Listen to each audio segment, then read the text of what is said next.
एक औरत को पहाड़ पर एक अदृश्य दीवार ने पूरे 5 साल तक कैद रखा।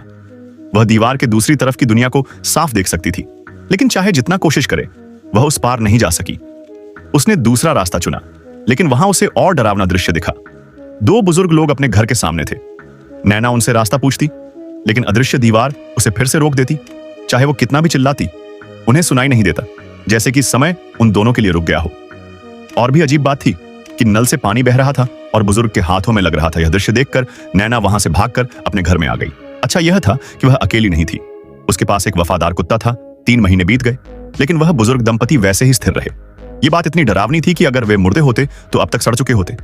नैना ने आखिरकार फैसला किया कि उसे किसी भी तरह भागना होगा।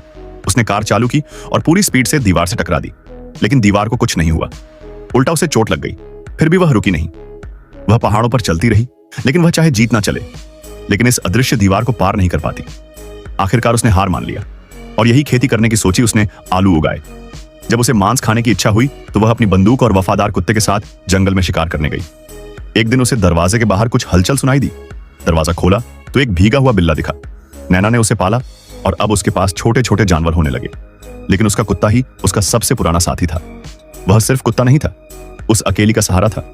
6 महीने बाद जब शिकार से लौट रही थी तो अचानक उसका कुत्ता भागने लगा। नैना भी उसके पीछे भागने लगी। उसने देखा तो वहां एक इंसान था।